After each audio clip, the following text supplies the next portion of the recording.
Bom dia, um feliz dia. Hoje, dia 6 de abril. Vamos aí meditar na palavra de Deus. Hoje a lição vem falando o princípio da primeira menção. A lição vem dizendo que a maioria dos cursos de graduação começa aí com disciplinas gerais, né? Para que você possa, ao longo das questões que vão fazendo uma evolução, você possa entender, né, essa parte introdutória primeiro, para que depois você possa avançar no seu conhecimento nos demais detalhes, se aprofundar, né, mais nas disciplinas que você vai estudar. Mas tudo tem que ter o quê? Uma parte introdutória. A mesma coisa acontece com a palavra de Deus, né? Nós precisamos ter uma parte introdutória para que ao longo do estudo que nós vamos fazendo sobre a Bíblia inteira, nós possamos entender e compreender, né?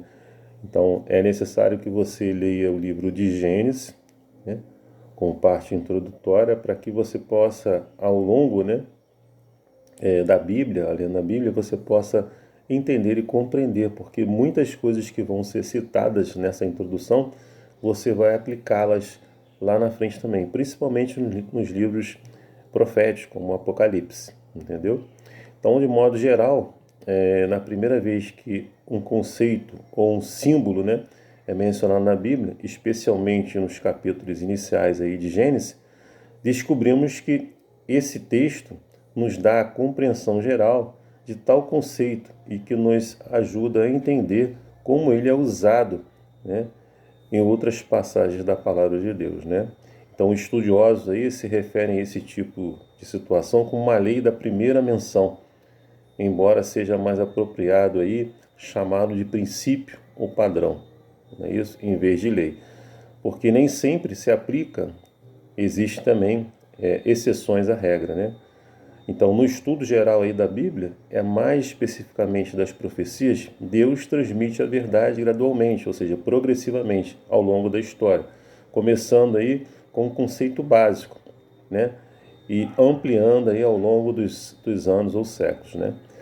Bom, a lição pede para a gente ler alguns textos para nossa compreensão. Ele fala de Isaías 40, versos 7 e 8, fala de Malaquias 3, verso 6, Hebreus capítulo 13, verso 8, que princípio vemos aí nesses textos, né, que nos ajudam a compreender melhor as profecias. Bom, lá em Isaías 40, verso 7 e 8 diz: o povo é erva, seca-se a erva e cai a sua flor, mas a palavra de nosso Deus permanece para sempre, né? Isaías menciona aqui que podem acontecer. O tempo pode passar, né?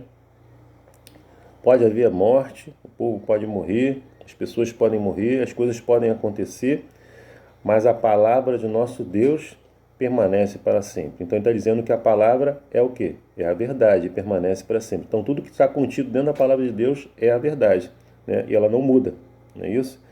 Lá em Malaquias 3, verso 6 diz que porque o Senhor não muda, por isso vós, os filhos de Jacó, não sois consumidos. Então ele está dizendo aqui que o Senhor não muda. Então ele está falando que a palavra de Deus permanece para sempre.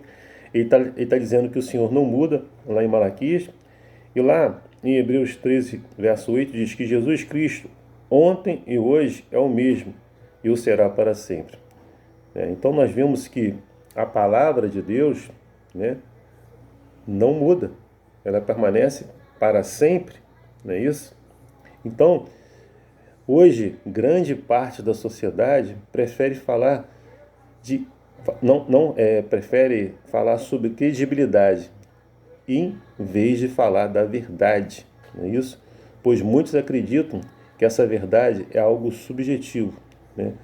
Que pode mudar ao longo do tempo. Muitas vezes até mesmo a existência da verdade é questionada. Então, assim, em nenhum momento a palavra de Deus vem dizendo que a palavra dele é subjetiva, que pode mudar ao longo do tempo. Não, isso é o inimigo que utiliza pessoas para, infelizmente, não dar credibilidade à palavra de Deus, né? E em nenhum momento a palavra de Deus diz isso, né? Como nós lemos nesses textos aqui, diz que a palavra de Deus, do nosso Deus, permanece para sempre, que o Senhor não muda, não é isso?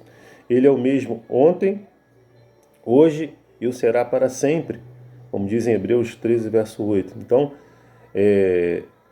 o inimigo ele está utilizando meios e formas, né, embutindo-se na sociedade, para que a sociedade, para que as pessoas, né, não coloquem credibilidade à verdade de Deus, né, contida na palavra de Deus, e que diz que a própria palavra de Deus diz que não muda, não é isso?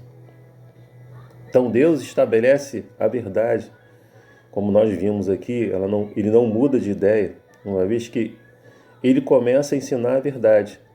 Repetições de princípios ou temas não mudam seus significados, mas em contraste lançam mais luz sobre esses significados. Portanto, quando estudamos as profecias, faz sentido adquirir boa compreensão da parte introdutória ali do livro de Gênesis, onde conceitos importantes são explicados pela primeira vez, e então aplicar essa compreensão fundamental enquanto exploramos o restante da palavra de Deus. Então, se algum dia alguém chegar para você e falar assim que a verdade é subjetiva, né, não é absoluta, é questionável, porque a palavra de Deus diz que ela o quê? Permanece para sempre, que o próprio Senhor, né, não muda e que Ele, Jesus Cristo, é ontem, hoje e é o mesmo e será para sempre. Então a própria palavra de Deus diz isso. Então nós não podemos acreditar nisso. Que as pessoas estão querendo tirar o crédito, né, da palavra de Deus, dizendo que a palavra de Deus, né, ela não não é a verdade, não é absoluta, é subjetiva, né? Nós não devemos aceitar isso. A palavra de Deus, ela não muda, como diz aqui, ela dura para sempre, não é isso? Ela permanece para sempre, né? E o nosso Senhor Jesus Cristo, ele é o ontem, hoje e é o mesmo, e será para sempre, não é isso? E ele não muda. Nós possamos ter esses conceitos, né, bem fixos na nossa mente, né? E principalmente temos a ideia de que para que possamos compreender e evoluir no estudo da palavra de Deus, é necessário que a gente tenha uma introdução. A gente começa com o livro de Gênesis para termos uma compreensão dos conceitos importantes ali explicados e aplicá-los, né, ao decorrer que exploramos mais o restante da palavra de Deus. Que você coloque isso em prática na sua vida, eu também possa colocar isso em prática na minha vida e possamos entender a verdade absoluta que está contida dentro da palavra de Deus, né? Deus te abençoe e te dê aí um domingo abençoado para você e para sua família. É meu desejo, minha oração. Amém.